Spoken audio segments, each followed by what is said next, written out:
Sewaktu aku masih duduk di bangku SMP, aku punya seorang sahabat yang sangat baik. Sebut saja namanya Sony. Sebenarnya Sony tidak satu sekolah denganku, namun karena sering melakukan kegiatan di luar sekolah bersama, hubungan kami sangat akrab.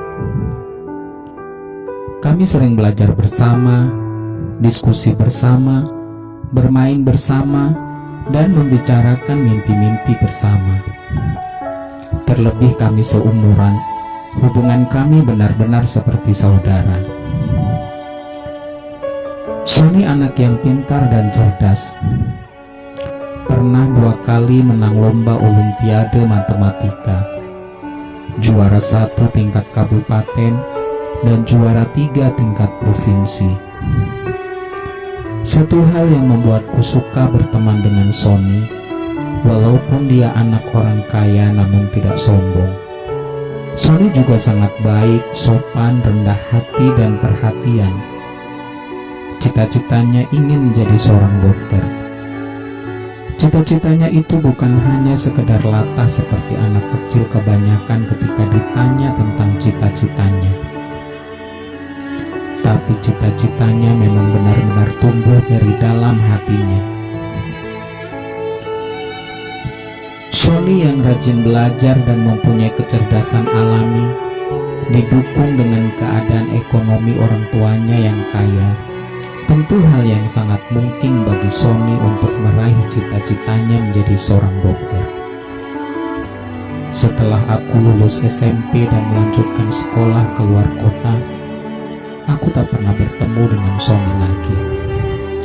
Beberapa kali aku berkirim surat juga tak pernah ada balasan.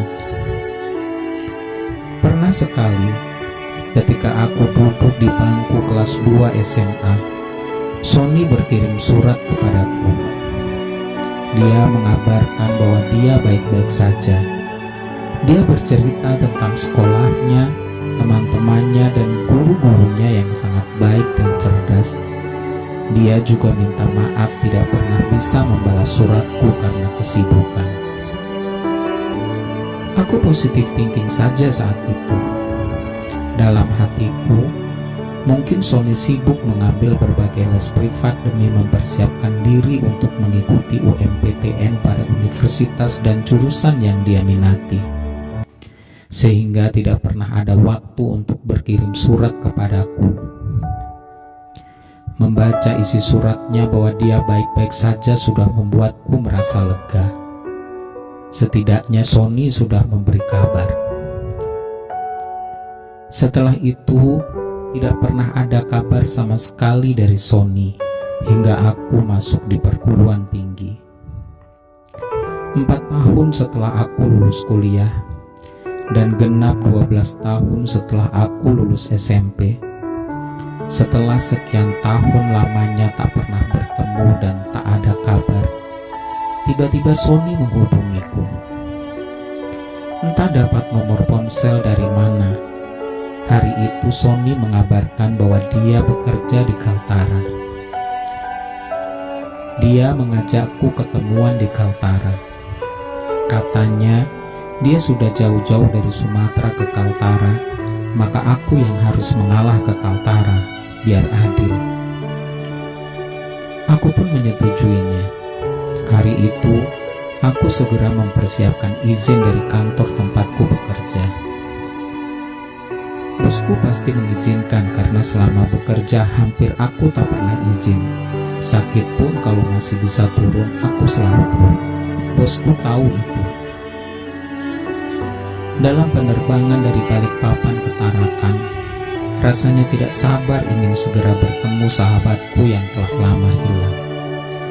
Terkenang dengan masa-masa di SMP dulu, ketika diskusi bersama, belajar bersama, dan bermain bersama.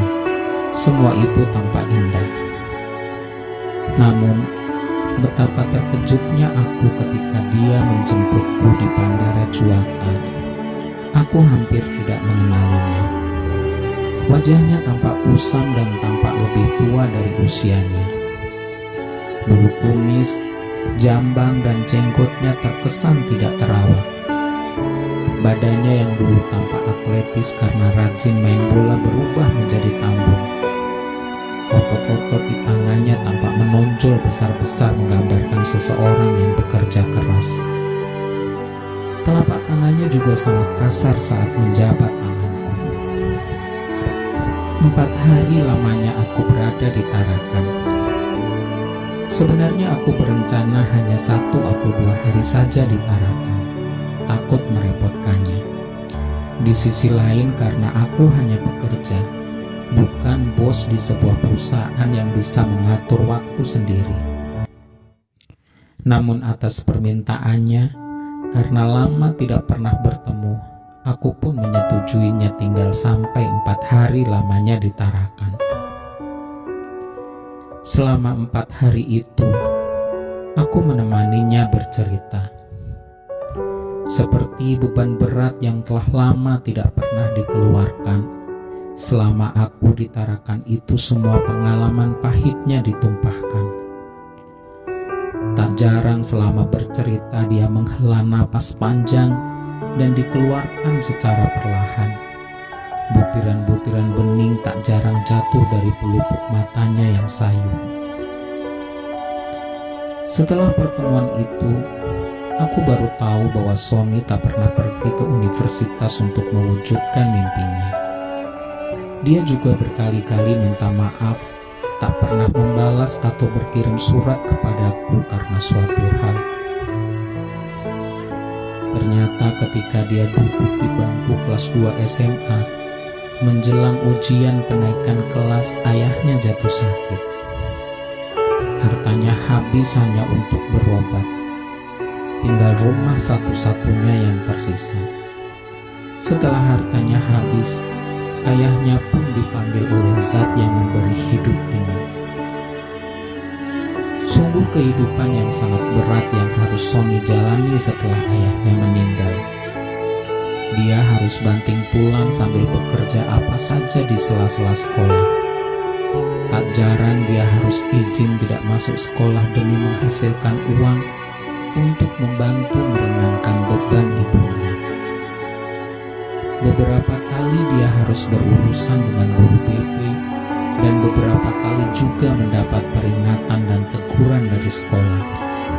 Ibaratnya bisa sampai lulus SMA saja sudah beruntung karena beratnya kehidupan yang harus dia jalani. Setelah lulus SMA, Sony merantau dari satu kota ke kota lainnya hanya untuk bekerja, demi membantu ibunya dan agar kedua adiknya tetap bisa sekolah. Sampai-sampai dia lupa merawat dirinya. Namun, betapa kecewanya Sony. Salah satu adiknya justru tidak menghargai perjuangannya. Adiknya salah bergaul, sehingga harus dikeluarkan dari sekolah karena hamil di luar nikah. Sony pun harus merelakan adiknya menikah dengan teman sekolahnya yang belum jelas masa depannya, karena keduanya sama-sama dikeluarkan dari sekolah. Setelah pertemuan itu, dalam perjalanan pulang dari Tarakan, hatiku seperti ditusuk-tusuk benda tajam. Perih sekali mengingat cerita Sony. Sony yang dulu aku kenal sangat pintar, cerdas, kaya dan tampan, ternyata telah berubah 180 derajat. Dia tak dapat mewujudkan mimpinya. Itulah misteri hidup. Kita tak pernah tahu hidup kita akan seperti apa di masa depan. Buat sahabatku, dimanapun kamu berada, tetaplah optimis. Jangan pernah menyerah, karena Tuhan pasti akan menyertai langkahmu selama kamu masih mau berusaha. Aku, sahabatmu, akan selalu berdoa untukmu.